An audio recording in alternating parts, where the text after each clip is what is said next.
Busquen su Biblia, Efesios, capítulo 1, Efesios capítulo 1, versos 15 al 23. Esta es la segunda parte o el complemento de lo que ya empezamos la semana pasada. La predicación se llama Una oración divinamente inspirada. Para recordar y entender que esto es, toda la carta es una unidad, pero me refiero a lo que estamos predicando, vamos a leer nuevamente los versículos recién anunciados, Efesios 1, del 15 al 23. Por esta razón también yo, habiendo oído de la fe en el Señor Jesús que hay entre ustedes y de su amor por todos los santos, no ceso de dar gracias por ustedes, mencionándolos en mis oraciones. Pido que el Dios de nuestro Señor Jesucristo, el Padre de gloria, les dé espíritu de sabiduría y revelación en un mejor conocimiento de Él. Mi oración es que los ojos de su corazón les sean iluminados, para que sepan cuál es la esperanza de su llamamiento, cuáles son las riquezas de la gloria de su herencia en los santos, y cuál es la extraordinaria grandeza de su poder para con nosotros, los que creemos, conforme a la eficacia de su fuerza, de su poder. Ese poder obró en Cristo cuando lo resucitó de entre los muertos y lo sentó a su diestra en los lugares celestiales, muy por encima de todo principado, autoridad, poder, dominio y todo nombre que se nombra, no solo en este siglo, sino también en el venidero, y todo lo sometió bajo sus pies, y a Él lo dio por cabeza sobre todas las cosas a la iglesia, la cual es su cuerpo, la plenitud de aquel que lo llena todo en todo. Señor, hemos dado lectura a tu palabra, te pedimos que nos guíes en lo que nos resta por exponer de este texto, tanto al predicador como a la iglesia en general, podamos tener una buena actitud, Señor, de cara a tu palabra. En el nombre de Jesús oramos, amén y amén. Tengo acá, hermano, pero lo dejo igual. Ah, está helada, no, esta no me la tomo, está muy bien. Ahí sí que se me cierra la garganta.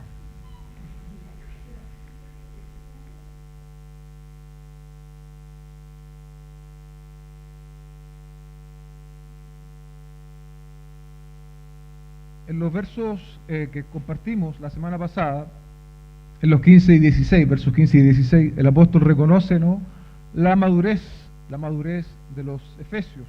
Recordemos que el apóstol Pablo estaba en Roma, ¿no?, y los aspectos mencionados respecto de esa madurez era la fe y el amor que había en estos hermanos. La fe era tanto el contenido de la fe y como también esa fe se expresa. Debemos ser una comunidad, nosotros, una iglesia local también, fiel a la revelación bíblica y manifestarlo también con nuestras obras, no solo cuando nos reunimos en estas cuatro paredes, sino que en toda nuestra vida. Y el amor cristiano es ese amor sacrificial que debe caracterizarnos, ¿no? Un amor que tiene como modelo a Cristo y es un amor que siempre está inclinado como yo decía antes, al sacrificio. ¿Qué fue lo que hizo por nosotros el Señor Jesucristo? Murió en rescate por nuestros pecados. ¿Qué nosotros teníamos que ofrecerle al Señor a cambio de ese sacrificio? Nada. Así nosotros también debemos imitar el amor de Cristo. Muchas veces esperamos manifestar amor siempre y cuando se nos manifieste primero a nosotros o estar esperando recibir algo de alguien. El amor cristiano mira a Cristo y Cristo en ese sentido sabía que nosotros no podíamos darle nada. Así también nosotros debemos amar a los demás, sin esperar absolutamente nada a cambio. Y eso es una lucha constante, porque nuestra naturaleza humana quiere recibir siempre. Amén. Desde el versículo 17, la oración se torna mucho más intencional, y es lo que alcanzamos a ver la semana pasada. Pablo ora para que Dios suministre a los creyentes espíritu de sabiduría y revelación en un mayor conocimiento de Él. Dice un comentarista: Pablo apela al poderoso y glorioso Padre para que el espíritu que ellos ya poseen les proporcione una sabiduría más profunda y una revelación para conocer a Dios. Y añade en el versículo 18 que su entendimiento sea iluminado, es decir, para que ellos puedan tener mayor claridad, decíamos la semana pasada, para que los efesios pudiesen ver con mayor definición que tres cosas, de las cuales alcanzamos solamente a ver una: la esperanza de su llamamiento, esa la alcanzamos a cubrir la semana pasada, y lo que nos resta de esta semana son las riquezas de la gloria de su herencia y la extraordinaria grandeza de su poder que obra en quienes creen. La esperanza, vale la pena también recordar, no es un por si acaso, sino que la esperanza de la cual nos habla la Biblia es una certeza.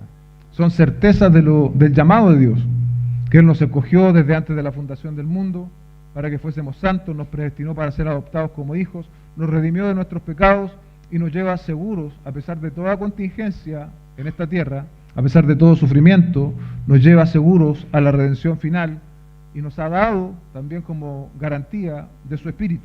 Ese Espíritu que ahora mora en nosotros es la garantía de que las promesas de redención final, que el Señor las va a cumplir a cabalidad.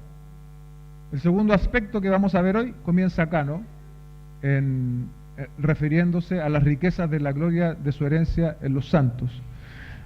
Como antecedente de contexto, el trasfondo de la región de Asia, donde estaba Éfeso situado, eran religiones paganas, ¿sí? Politeísmo, creían en muchos dioses. Y también, en el mismo libro de Hechos lo vemos, ellos hacían o practicaban la magia. Por lo tanto, los lectores de esta carta deben estar absolutamente convencidos de que Dios ahora es el único que tiene poder. Ellos tenían que dejar de lado esas creencias culturales en las cuales se habían criado para establecer que solamente Dios tiene poder. Dice, mi oración es que los ojos de su corazón sean iluminados para que sepan. Me llamó la atención esta semana cuando volví al texto, para que sepan, ¿sí? No es algo de sentimientos, sino que era algo que los efesios necesitaban saber, para que sepan. Y esa oración, para que los ojos sean iluminados, para que sepan, ciertamente apunta a lo que vimos la semana pasada, para que sepan ¿qué? La esperanza de su llamamiento, ya lo vimos. Lo segundo, para que sepan la riqueza de la gloria de su herencia en los santos. Y tercero, la extraordinaria grandeza de su poder que obra en quienes creen. Eso es lo que Pablo estaba orando. Eso debe ser también para nosotros, amados hermanos, un contenido de nuestra oración. Está bien orar por nuestras necesidades físicas, está bien orar por salud, está bien orar por tener trabajo, todo eso está bien, pero no podemos dejar de lado los aspectos espirituales. Tenemos que saber orar por este tipo de asuntos. O sea, me acordé ahora mismo, el Señor Jesucristo le dijo, no solo de pan vivirá el hombre, le dijo a Satanás mismo, ¿no? Sino de toda palabra que sale de la boca de Dios. Tenemos que tener este énfasis, esta preocupación por orar por nuestras necesidades también espirituales. Entonces, hay cosas que nosotros sabemos, ¿no? El apóstol estaba orando para que estos hombres, estas mujeres, estas iglesias supieran. Usted sabe, por ejemplo, cómo se llama, ¿sí? Usted sabe dónde vive, usted sabe quién es su familia, usted sabe esto y mucho más en el plano natural. La oración de Pablo es que también los efesios sepan estas verdades espirituales en la mayor profundidad posible. Los destinatarios de Pablo eran creyentes y no debían sentirse ofendidos por estas palabras, ¿sí? Yo pensaba en esto, claro, estar leyendo esta carta en una iglesia local pequeña, iglesias que se desarrollaban en casas, y alguien diría, pero bueno, Pablo nos está tratando como si nosotros no fuésemos creyentes, dice que el Señor abra nuestros ojos. No, ellos no se tenían que sentir incómodos ni ofendidos cuando el apóstol Pablo les dice, sus ojos tienen que ser iluminados para que vean con mayor profundidad ciertos aspectos espirituales. Así tampoco nosotros. No debemos sentirnos ofendidos cuando la palabra del Señor nos invita a conocer más al Señor, más profundamente. Por el contrario, no nos sentimos ofendidos, iglesia, sino que nos sentimos desafiados. Requerimos, sin lugar a dudas, como se decía en el versículo anterior, espíritu de sabiduría y revelación, y que nuestros ojos sean alumbrados. El segundo aspecto, entonces, dice que necesitamos saber nosotros también cuáles son las riquezas de la gloria de su herencia en los santos. La NBI traduce esta frase como ¿cuál es la herencia de su gloriosa herencia entre los santos? Podemos verlo de esta manera, dice John Stott. Si el llamamiento, es decir, lo que vimos la semana pasada, se remonta a los comienzos de la vida cristiana, la herencia entonces apunta hacia el final. Esa herencia final de la cual el Espíritu Santo es garantía de nuestra redención final. ¿Recuerdan lo que decía Efesios 1:14? Que nos es dado como garantía de nuestra herencia con miras a la redención de la posesión adquirida. Ahí está hablando del Espíritu Santo. Este Espíritu Santo nos fue dado como garantía, ¿sí? Como ese anticipo de que Dios va a cumplir lo que ha prometido. Tenemos la garantía del Espíritu entonces de que la herencia final o la herencia de la redención final es segura, la recibiremos. Descubrir, iglesia, lo que Dios nos ha revelado acerca de la herencia es algo que a nosotros nos debiese llamar la atención. Hablar de la herencia en términos de lo que nos espera en la gloria eterna debe ser algo que cautive nuestros pensamientos. Y aquí tal vez podemos preguntarnos lo siguiente: ¿qué es lo que cautiva nuestros pensamientos hoy? ¿Qué es lo que tú más piensas? ¿Piensas en la herencia eterna, en la gloriosa herencia de Dios en los santos? ¿O piensas solamente en cosas del plano natural? Es necesario entonces que nuestros anhelos, lo que inclina nuestro corazón, sea las cosas de arriba, las cosas del cielo, porque finalmente lo que estamos pensando acusa también qué es lo que está gobernando nuestro corazón. Urge que sepamos cuál es la gloriosa herencia que nos espera. Eso debe ocupar un lugar predominante en nuestro pensamiento. Fue necesario para quienes recibieron esta epístola y es necesario, amados hermanos, también para nosotros hoy. Debemos considerar que esta vida que hoy día disfrutamos es un pasaje corto comparado con la gloriosa herencia que les espera a quienes han confiado en Cristo. ¿Cuántos años alcanzamos a vivir en esta vida de buena manera? Eso será un cerrar y un abrir de ojos comparado con la herencia eterna y gloriosa que nos espera a los que hemos confiado en Cristo. Otros autores se refieren a esta herencia celestial. Por ejemplo, en 1 de Pedro capítulo 1, versos 3 y 4.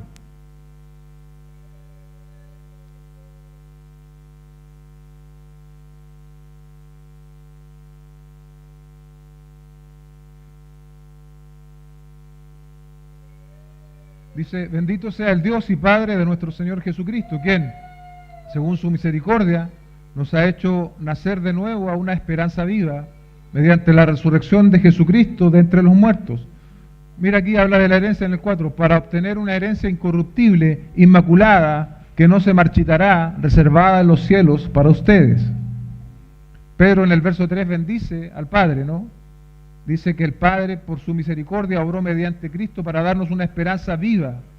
Esta esperanza tiene una particularidad, es viva. Dice un autor de vida que, que tiene vida, crece y llega a ser más grande y más hermosa con el paso del tiempo. La esperanza de lo que nos aguarda, ¿no? El tiempo destruye la mayoría de las esperanzas, se desvanecen y después mueren, pero el paso del tiempo solo hace que la esperanza del creyente sea más gloriosa. ¿Sí?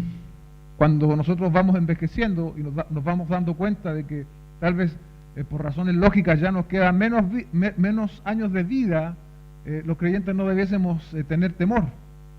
Estamos más cerca de alcanzar la herencia con los santos. La esperanza viva está en relación con obtener una herencia, ¿no? Al igual que Pablo le escribe a los Efesios, pero ahora Pedro agrega ciertos términos que es bueno en los que nosotros también pensemos. Verso 4 dice que es una herencia incorruptible.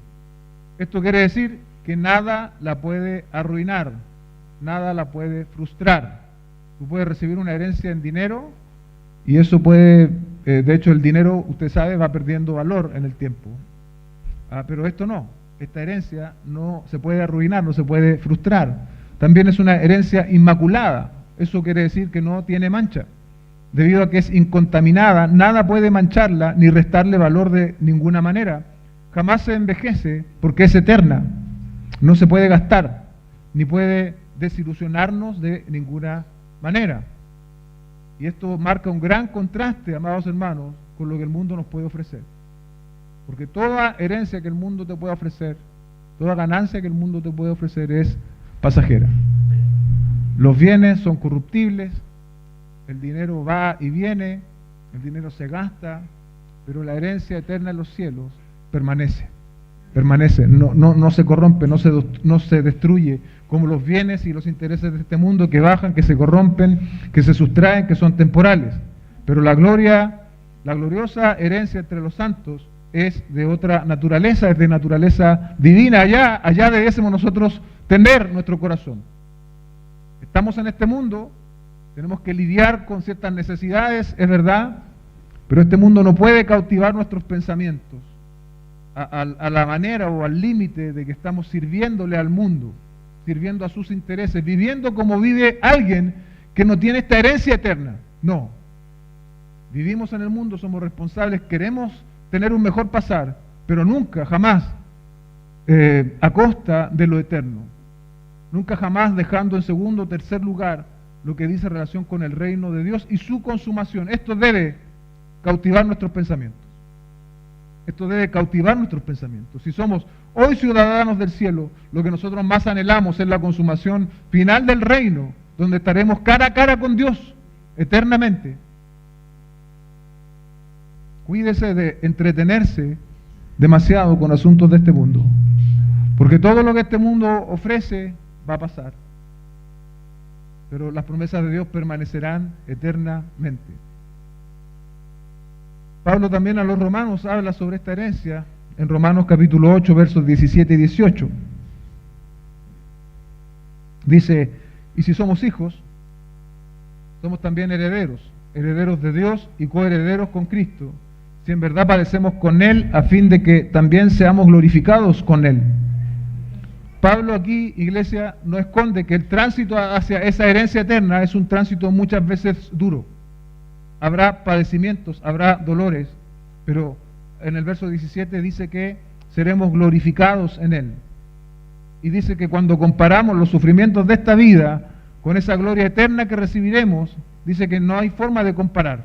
No hay forma de compararlo. Es muy distinto, ¿no? Es muy distinto comparar los sufrimientos de este mundo con lo que nos va a esperar allá eternamente. Verso 18, pues si considero que los sufrimientos de este tiempo presente no son dignos de ser comparados, no se pueden poner en igualdad. Sufrimos, lo pasamos mal, tenemos pérdidas, duelos, eso es verdad, es parte de esta vida, lo sufrimos nosotros y lo sufren también las personas que no creen, pero las personas que no creen no tienen esta esperanza viva, no tienen esta herencia en los cielos, y Pablo dice, considero que los sufrimientos de este tiempo, y Pablo si era un hombre que sufría, no son dignos de ser comparados. No son dignos de ser comparados. A veces nosotros pensamos en ciertas cosas, ¿no? Dolores de la vida, cosas difíciles que nos ha tocado vivir o le ha tocado vivir a usted, y tal vez aún tenemos dificultades con ellas. Bueno, cuando estemos en la eternidad, tanto nuestro cuerpo, nuestra mente, nuestro ser completo va a ser glorificado, y ya nuestros pensamientos no van a estar contaminados con el germen del pecado. ¿Sí? Cuesta un poco hacer esta proyección, pero definitivamente nuestros pensamientos serán entonces pensamientos perfectos. Y vamos a recibir, por decirlo así, una salud completa de nuestros cuerpos. Ya no habrá envejecimiento, ya no habrá más enfermedades, porque el pecado será quitado para siempre.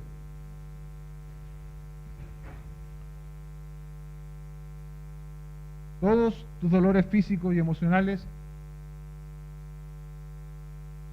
cuando estemos en la presencia, cuando entremos en gloria, parecerán un tenue recuerdo cuando la gloriosa herencia en los cielos nos sea entregada.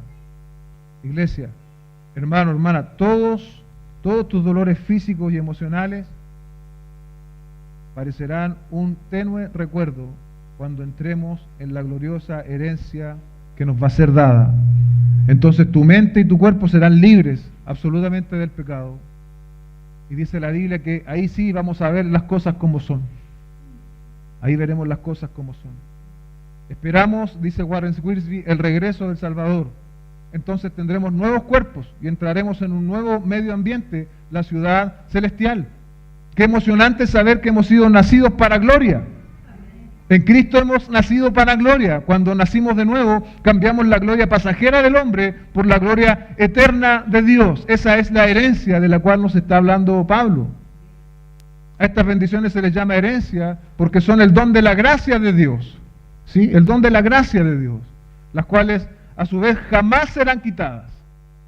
Esta herencia no entra en litigios legales de quién recibe más o que mi hermano recibió más. No, nada de eso. Esta herencia jamás será quitada y todos recibiremos a lo que Dios nos ha prometido en Cristo. Esta gloriosa es también entre los santos. Esta gloriosa herencia es entre los santos. La auténtica esperanza del creyente no es esperar solo una herencia para mí, sino que es entre los santos. Es una herencia gloriosa porque también será disfrutada por muchos. Yo no sé si tú vas a estar allá disfrutando de esta herencia. Será disfrutada por muchos. Mira lo que dice Pablo a Timoteo, 2 de Timoteo 4, versos 7 y 8. He peleado la buena batalla, he terminado la carrera, he guardado la fe.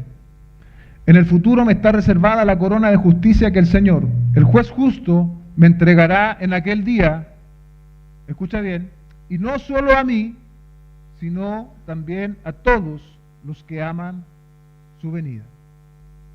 A todos los que aman su venida. Aquí tenemos algunas características bíblicas entonces de esta gloriosa herencia que recibiremos. Necesitamos, iglesia, profundizar en ellas, meditar en ellas. Así como Pablo oró por los efesios en este sentido, también nosotros debemos orar por estos asuntos. Dios, enséñame por tu palabra a poder conocer. Alumbra mi entendimiento, alumbra mis ojos, dame sabiduría, Señor, para poder conocer más de las riquezas de la gloria de tu herencia. John Stott dice, así que actuaremos con sabiduría si no somos dogmáticos acerca de esto. Sin embargo, algunos aspectos han sido revelados en el Nuevo Testamento y no nos equivocaremos al apoyarnos en ellos. Se nos ha dicho, hablando de la herencia eterna, que veremos a Dios y su Cristo y le adoraremos. Esta es una visión beatífica. ¿Qué es una visión beatífica? Es una experiencia de contemplar la gloria y las perfecciones de Dios, una experiencia que los redimidos disfrutarán por toda la eternidad. Y esta visión va a ser transformadora porque cuando Él se manifieste, seremos semejantes a Él. No solo nuestro cuerpo, sino también nuestro carácter. Hoy día nosotros los creyentes luchamos para que nuestro carácter sea transformado a la imagen de Dios. Cuando estemos en la presencia de Dios, esa lucha ya va a cesar, porque nuestro carácter también va a ser transformado a la gloria del Hijo. Gozaremos de perfecta comunión unos entre otros, ya no habrá conflictos entre nosotros ni diferencias, porque la herencia de Dios, la que Él nos da, no será una pequeña porción particular para cada individuo, sino más bien será entre los santos, cuando nos unamos a una gran multitud. Gente de toda lengua, de toda nación, todos los redimidos en Cristo. Apocalipsis 22, 3 al 5. Ya no habrá más maldición, y el trono de Dios y del Cordero estará allí, y sus siervos les servirán. Ellos verán su rostro, y su nombre estará en sus frentes. Y ya no habrá más noche y no tendrán necesidad de luz de lámpara ni de luz de sol, porque el Señor los iluminará y reinarán por los siglos. Apocalipsis 7, 9, 10. Después de esto miré y vi una gran multitud que nadie podía contar, de todas las naciones, tribus, pueblos y lenguas, de pie delante del trono y delante del Cordero, vestidos con vestiduras blancas y con palmas en las manos. Clamaban a gran voz: la salvación pertenece a nuestro Dios que está sentado en el trono y al Cordero. El trajín cotidiano, los problemas, las enfermedades, los tiempos difíciles, el pecado, la vanidad de la vida, la tentación del mundo y Satanás nos desvían, iglesia, con facilidad. Velan nuestros ojos, velan nuestros ojos. Por eso requerimos también que sean alumbrados. Debemos pedir al Señor obra en nosotros, así como también conocer lo que la Escritura ya nos ha revelado sobre esta herencia. Porque si usted no está meditando en esta herencia, si usted no está leyendo sobre esta herencia, entonces difícilmente va a poder gozarse, difícilmente va a poder tener el sustrato necesario para sumergirse en estas verdades. Lo tercero por lo cual el apóstol Pablo ora y desea que sus destinatarios sepan, recuérdelo, para que sepan, es la extraordinaria grandeza de su poder. Dice, ¿y cuál es la extraordinaria grandeza de su poder para con nosotros los que creemos, conforme a la eficacia de su fuerza, de su poder? Otra vez, hablando un poco del contexto, dice, la gente del oeste de Asia Menor y en un contexto de creencias populares estaban familiarizados con los poderes extraordinarios que afirmaban poseer las deidades locales. El empeño de Pablo es asegurar que el único Dios verdadero tiene el único poder extraordinario, un poder extraordinariamente grande que opera o está disponible para los que creen, no los que creen cualquier cosa. Podría ser mal utilizado este texto, ¿no? Sino para los que creen en Cristo. Efesios 1:13, en él también ustedes, después de escuchar el mensaje de la verdad, el evangelio de la salvación, y habiendo creído, fueron sellados en él con el Espíritu Santo de la promesa. Es decir, la grandeza del poder de Dios no es para todas las creencias. De hecho, no es ni siquiera para todas las creencias que nombran a Dios o que nombran a Cristo, sino aquellos que han respondido al mensaje del Evangelio con arrepentimiento y fe. ¿Sí? Tampoco se nos dice que está disponible para un tipo especial de cristianos o superungidos, este poder del cual se está hablando acá, sino para lo que se define como un cristiano, alguien que cree en el Evangelio, alguien que ha respondido en fe y arrepentimiento al Evangelio. John Stott hace una relación entre estos tres aspectos de la oración del apóstol Pablo.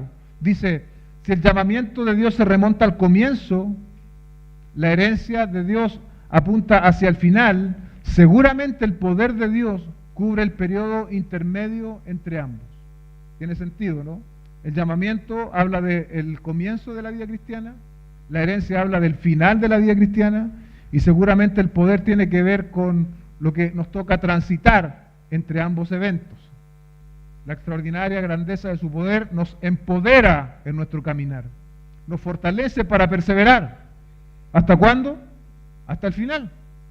Hasta el final. Podemos dejar nosotros, a los seres humanos, tareas a medio acabar.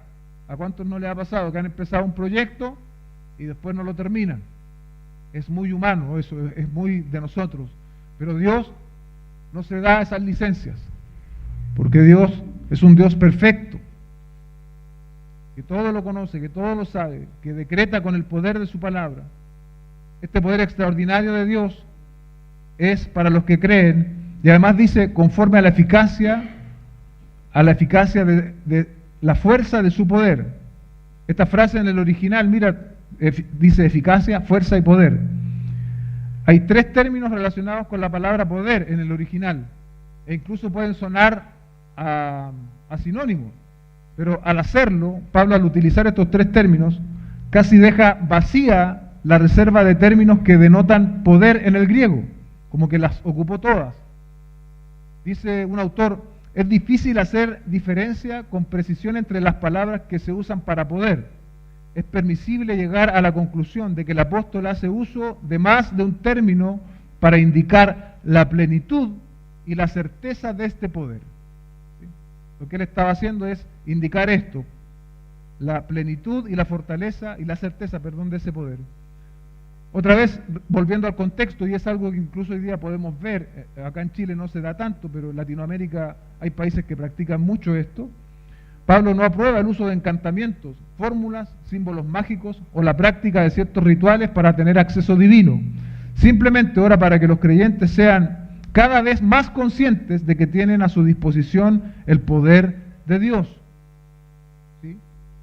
En el mundo evangélico también se da muchos tipos de oración en este sentido, como tipo de oración, también como tipo de fórmulas de oración para acceder a un poder de Dios, también entrarían en ese contexto. Finalmente, aunque en magia la gente a menudo busca el poder espiritual como medio para influir y predominar sobre otros, Pablo argumenta que el poder de Dios se manifiesta en las vidas de los creyentes para ayudarles ¿a qué?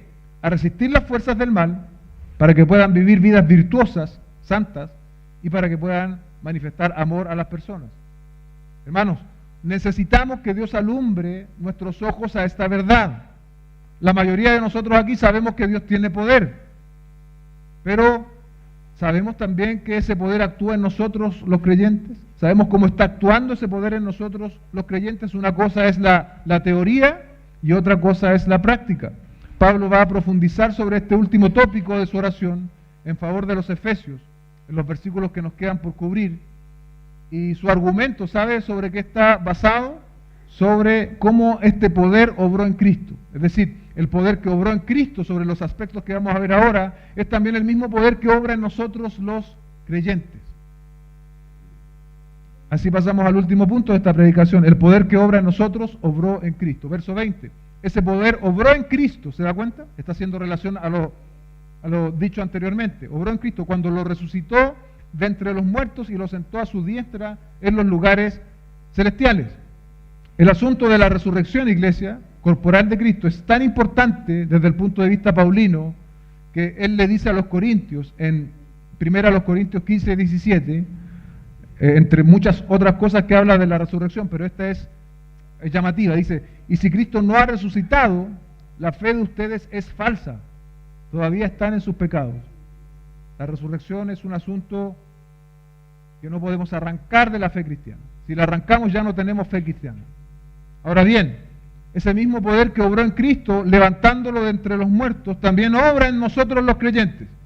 Imagínense, el poder que obró en Cristo para levantarle de los muertos también obra en nosotros los creyentes. Es eso lo que el apóstol Pablo está enseñando.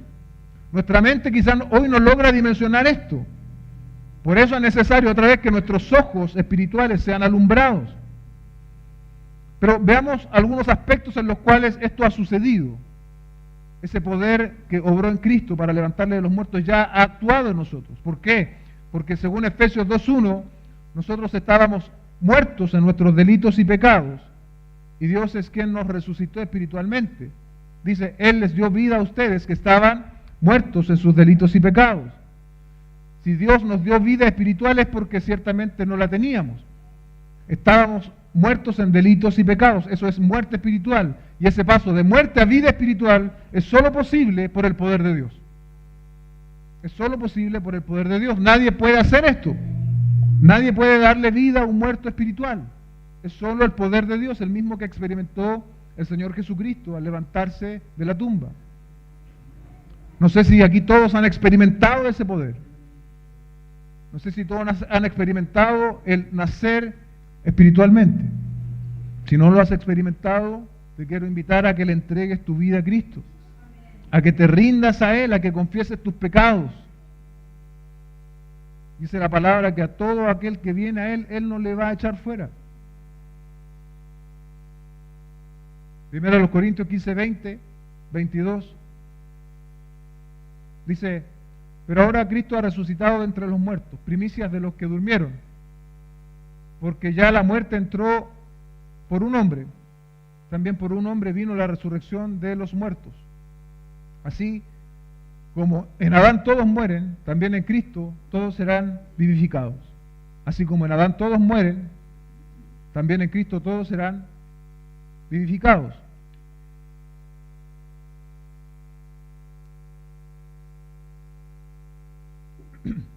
Lo mismo que experimentó el Señor Jesucristo en su cuerpo, vamos a experimentar todos los que creemos. En la redención final también nuestros cuerpos serán resucitados. Y en ambas situaciones el poder de Dios que levantó a Cristo de los muertos actuará en nosotros. Actuó en nosotros dándonos vida espiritual, pero también va a actuar en nosotros cuando nos dé vida física a nuestros cuerpos muertos.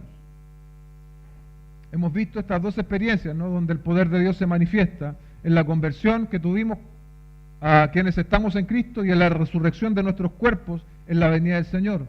Son dos extremos de la vida cristiana. Y es claro que ese mismo poder es también el que nos sostiene en el tránsito, como decíamos anteriormente, en el tránsito hacia la presencia eterna de Dios. Porque sabe, iglesia, si dependiera de nosotros, si dependiera de nuestras fuerzas, si dependiera de nuestro poder, usted sabe lo que pasa, ¿no? quedamos a mitad de camino, ni siquiera a mitad. Yo creo que no cubrimos ni un bajo porcentaje de este camino. Pero es porque Dios nos ha provisto de su poder, de ese poder que levantó a Cristo de entre los muertos, que vamos a llegar hasta el final. Tú a lo mejor hoy día estás débil, yo no lo sé, a lo mejor estás pasando tiempos difíciles, familiares, a lo mejor estás con problemas en el trabajo, con tu esposa, con tus hijos, problemas de salud, no lo sé. La vida en general nos golpea por distintas formas, pero tenemos el poder que levantó a Cristo de entre los muertos, que nos va a llevar adelante, que nos va a llevar hasta el final. ¿Cuánto sabemos del poder de Dios que levantó a Jesús de los muertos y lo exaltó sobre el mal? Dice un autor, en verdad el mismo poder de Dios nos ha resucitado a nosotros con Jesús de la muerte espiritual y nos ha entronizado con Jesús en los lugares celestiales, como Pablo lo demostró en capítulo 2, versos 1 al 10, pero ¿cuánto de esto es mera teoría y cuánto es de experiencia? Nos resulta difícil pensar en nuestra debilidad humana, nuestra lengua o nuestro temperamento, nuestra malicia, codicia, lujuria, envidia o orgullo. Estas cosas, por cierto, están más allá de nuestro poder de control y debemos humillarnos para admitirlo. Las palabras que el apóstol utiliza aquí son palabras como truenos y rayos para derrotar y someter al orgullo del hombre. Pero pero ¿están nuestras debilidades más allá del poder de Dios? ¿Nuestras debilidades del carácter estarán más allá del poder de Dios? Eso que dice acá John Stott, malicia, codicia, lujuria, envidia, orgullo, mal carácter, ¿están más allá del poder de Dios? Muchas veces nosotros decimos que yo soy así. Y si estamos diciendo que somos así, para perseverar en algún pecado del carácter, estamos mal. Y claro, a veces hemos sido así por tantos años que nos cuesta creer que podemos cambiar. Pero el poder que levantó a Cristo de entre los muertos es el poder que nos puede ayudar a cambiar.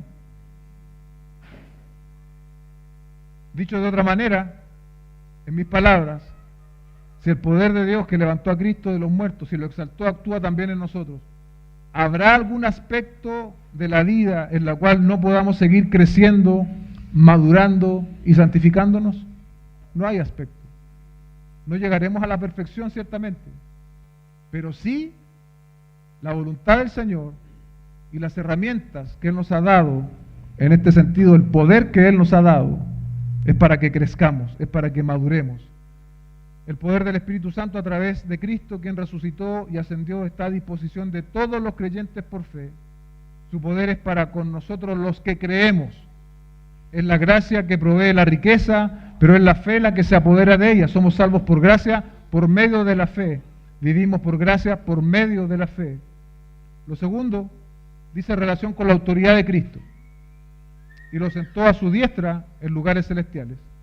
Verso 21, muy por encima de todo principado, autoridad, poder, dominio y todo nombre que se nombra, no solo en este siglo, sino también en el venidero. Dice que Dios lo sentó a su diestra. Esto ya es un hecho consumado. ¿Qué significa estar a la diestra? Estar a la derecha de un gobernante era un lugar de gran honor y autoridad. Estar sentado a la diestra de Dios era ser entronizado como gobernante del cosmos, imagínense, aunque todos sus enemigos aún no hubieran sido destruidos. Muy por encima, traduce la NBLA, es como que nos dijera que todos estos que se nombran acá, ¿no? Principado, autoridad, poder, dominio y todo nombre que se nombre, no tiene manera de enfrentarse al poder de Cristo. Está muy por encima. Cristo está por encima de ellos y lo está de manera permanente, lo está en este siglo y en el venidero, dice la última expresión. No solo en este siglo, sino también en el venidero. Los judíos creían en dos eras, la era malvada presente y la nueva era de justicia que vendría a través del Mesías. Esta nueva era ya empezó, ¿sí? Es la era del Espíritu Santo y vino desde el día de Pentecostés en adelante, muy por encima de todo principado, autoridad, poder, dominio. Esta frase, ¿a qué podría referirse? A rangos u órdenes de poder espiritual o niveles angelicales que son hostiles a la humanidad, hostiles a la iglesia de Cristo. Pero la buena noticia es que Jesús está sobre todo rango angelical. Parece ser que los temas sobre los cuales los herejes concentraban sus intereses eran el nombre de ángeles, sus varias categorías en que debían ser clasificados y la adoración debida a ellos. Lo que Pablo dice entonces es lo siguiente: los ángeles, sean buenos o malos, no tienen poder alguno aparte de Cristo. Estos seres representan las entidades espirituales contra las que los creyentes tendrán que luchar hasta que Cristo regrese. O sea, la guerra espiritual es verdad, es algo cierto. Ha sido malinterpretado, también es verdad. Son las mismas fuerzas que obran poderosamente para mantener esclavizada al pecado a la humanidad no creyente, obrando junto con el poder del mundo y de la carne, pero su rebelión y actividad hostil contra la iglesia y la obra redentora de Dios tendrá su fin en la consumación final. O sea, todos estos seres espirituales van a tener su fin en la consumación final cuando Dios los someta bajo la autoridad del gobernante de Cristo. El punto principal acá, iglesia, es que Jesús es superior a todo enemigo sobrenatural. Amén. Jesús ni siquiera entra al ring con los enemigos espirituales, porque Él está muy sobre ellos, están debajo de sus pies. A veces se dan esas oraciones que son oraciones de guerra y como que estamos en una guerra enfrentando. No. El Señor está por sobre.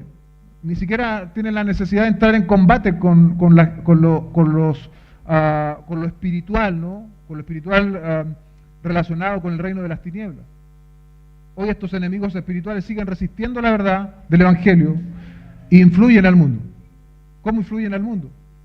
No crean necesariamente en la música satánica o los que se visten de negro, cosas así, sino que Satanás y sus huestes hacen un trabajo mucho más elaborado en la filosofía, en la educación, en el gobierno, en las falsas religiones, en la publicidad, en todos esos aspectos que para nosotros son de nuestra vida habitual. ¿Y por qué el mundo está como está? Porque Satanás ha hecho un buen trabajo al intervenir todos este tipo de asuntos. Podríamos decir que son todos aquellos que intentan desacreditar el mensaje del Evangelio. Y si fuese posible, sacarlo de escena. Pero, ¿sabe, iglesia? No podrán. No podrán sacar el mensaje del Evangelio de la escena. No podrán erradicar la palabra de Dios. Por más que tengan todo el poder, por más que tengan toda la publicidad, todos los recursos, por más que estén en el gobierno o donde quiera que ellos estén, no podrán, porque Cristo está por sobre ellos. Jesucristo está muy por encima de ellos, queridos hermanos. Podemos mirar las noticias, podemos mirar los proyectos del gobierno, ¿no? Lo decíamos en la mañana en oración, quieren de nuevo sacar el asunto del aborto. No debemos atemorizarnos, debemos orar de manera que podamos ser más conscientes del gobierno de Cristo. Debemos orar para que, como dice el Padre nuestro, ¿no? que su reino venga también sobre la tierra. En el verso 22 hemos leído que lo sometió todo bajo sus pies. Se está enfatizando lo mismo, ¿no? ¿Qué es todo? Bueno, todo es un dominio total. No excluye, bien digo, nada de lo que existe. En el contexto inmediato, con un especial énfasis en lo que nombrábamos recién en el versículo anterior. El hecho de que todas las cosas están ahora bajo sus pies es probablemente una alusión a una hebra de enseñanza bíblica. ¿A cuál hebra? La que mencionábamos antes. Adán, hecho a la semejanza de Dios, recibió dominio sobre la tierra y sus criaturas. Y no lo perdió totalmente al caer en desobediencia, pero sí lo perdió. Ahora Cristo lo recuperó de manera absoluta, permanente y eterna. Si Cristo tiene ese dominio total, absoluto sobre todo, todos los poderes demoníacos fueron sometidos con la resurrección y su exaltación. Esto ya es una verdad. Esto es una verdad consumada. Pero ahora en teología se habla del ya y el todavía no. Esto ya pasó. En la resurrección y en la exaltación de Cristo se sometieron todos los poderes demoníacos.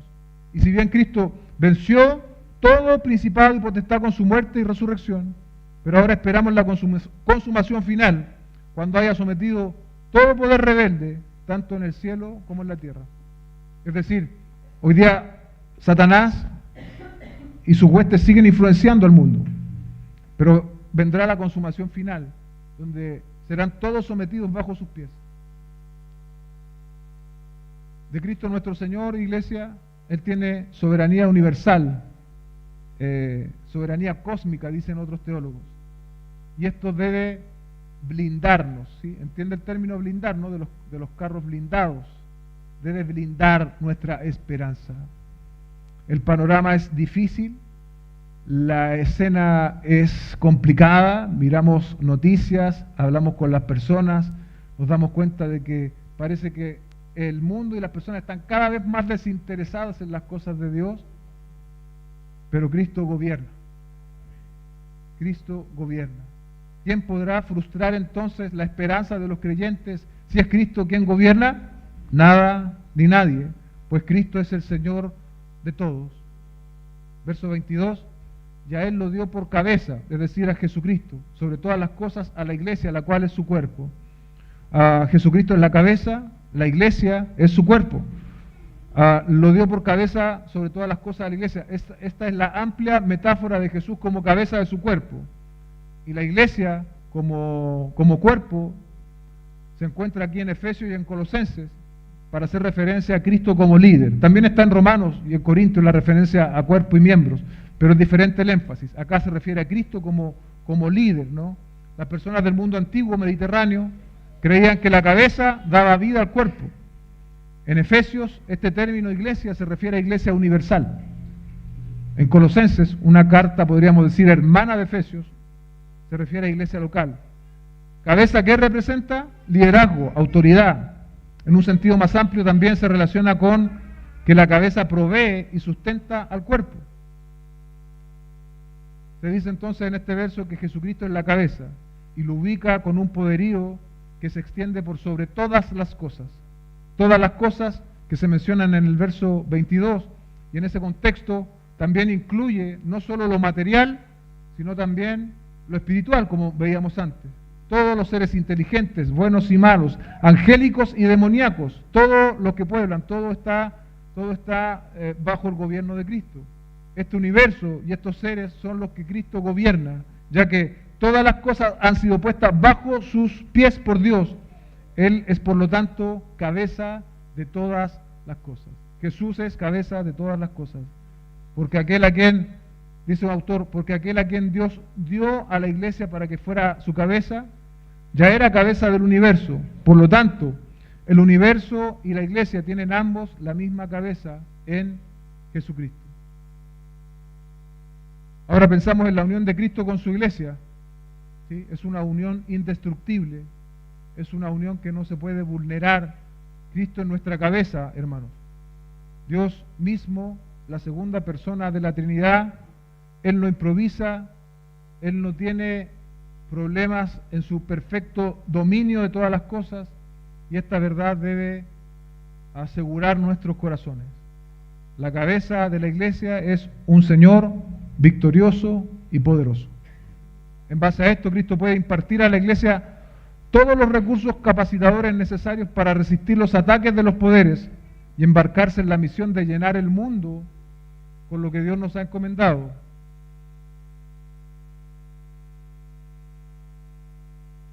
Finalmente, iglesia, estamos nosotros, somos la iglesia de Cristo, somos su cuerpo, Él es nuestra cabeza. Esto significa que hay una relación vital, ¿sí? Una relación vital de vida entre Cristo y nosotros.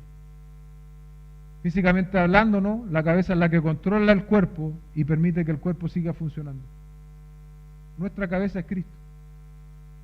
Y Cristo tiene todo poder, toda autoridad, por sobre todo principado, por sobre toda criatura.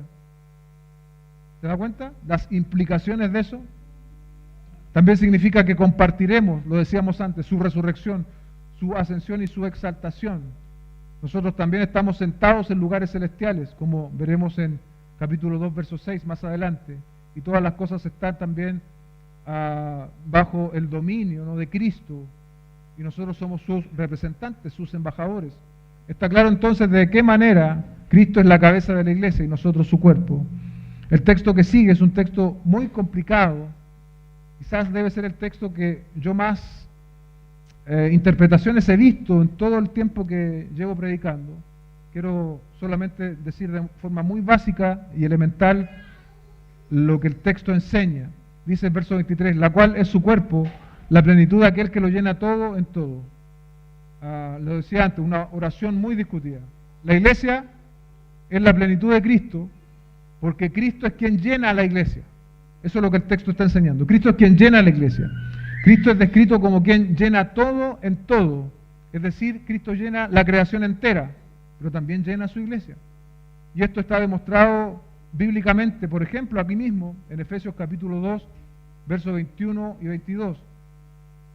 Hablando de la iglesia, otra vez, dice, en quien, es decir, Jesucristo, todo el edificio bien ajustado va creciendo para ser un templo santo en el Señor. En Cristo también ustedes son juntamente edificados para morada de Dios en el Espíritu Santo. Y haciendo una alusión al Antiguo Testamento, así como su gloria llenó el templo de Jerusalén, así hoy Jesucristo es la gloria de Dios que llena la iglesia por su Espíritu. ¿Amén? Entonces, la iglesia es su cuerpo, Él la dirige. La iglesia es su plenitud, Cristo la llena. ¿Amén? Más todavía, ambas enseñan el doble gobierno de Cristo sobre el universo y la iglesia. Por un lado, Dios dio a Cristo como cabeza sobre todas las cosas a la iglesia, y por otro lado, la iglesia está llena por Cristo, que también llena todas las cosas. La pregunta práctica aquí, ¿no? Si la iglesia está siendo llenada por Cristo y Cristo ha llenado todo el universo porque Dios lo ha hecho así, ¿para qué nos está llenando Cristo? Porque Cristo extiende su reino a través de la iglesia. La iglesia consigue esto gracias a que dependemos de Cristo. Porque recuerden la relación íntima, inseparable que hay entre, piensen usted mismo, piensen entre su cuerpo y su cabeza, no podemos existir. Así también, si Cristo es nuestra cabeza y nosotros somos su cuerpo, estamos dependiendo de Cristo. Debemos depender de Cristo y de lo que Él nos ha revelado en la Escritura para hacer efectiva la responsabilidad que tenemos como su iglesia, que es de extender su reino, que es de proclamar su mensaje. Dice un comentarista, la iglesia no solo recibe el poder de Dios por Cristo que la llena, sino también representamos la presencia activa y el ministerio de Cristo en la tierra. ¿Cómo queda con ese poncho, iglesia? ¿Cómo queda con ese encargo? No solo no recibimos, no somos llenos de Cristo para entretenernos, para tener una forma mejor de vida acá entre nosotros los creyentes. Somos llenos del poder de Cristo con una responsabilidad muy grande, y es de ser la presencia activa y el ministerio de Cristo en la tierra. ¡Wow! Dios está cumpliendo su plan a través de la iglesia, la cual toma su dirección, se nutre y recibe sus recursos del Cristo exaltado. Nosotros recibimos nuestros recursos del Cristo exaltado, hermanos. Por lo tanto, no tenemos escasez de recursos, tenemos lo necesario. Y es lo que Pablo les estaba enseñando a los efesios, tenemos lo necesario. Pero a veces no hemos visto, nuestros ojos están algo velados aún a estas verdades. Nuestros ojos necesitan ser alumbrados para que percibamos esta gran responsabilidad, percibamos lo que Dios está haciendo en Cristo con nosotros. Tenemos los recursos, tenemos el llamado. Ahora nos falta a nosotros movernos en esa dirección para utilizar esos recursos de la mejor manera posible, la manera en la cual Dios lo ha diseñado. Nosotros los creyentes necesitamos poder por varias razones. Con esto termino. En primer lugar, por naturaleza somos demasiado débiles para apreciar esta riqueza y apropiarnos de ella, y también para usarla como deberíamos hacerlo. El espíritu a la verdad está dispuesto, pero la carne es débil. Mateo 26:41. Entregar esta vasta riqueza espiritual a un simple ser humano que vive en la sabiduría y fuerza humana sería como darle una bomba atómica a un niño de 2 años. El poder de Dios nos capacita para utilizar las riquezas de Dios. Pero hay una segunda razón por la cual necesitamos el poder de Dios. Hay enemigos que nos quieren robar nuestras riquezas. Nunca podríamos derrotar a estos adversarios espirituales con nuestro propio poder, pero sí podemos hacerlo a través del poder del Espíritu.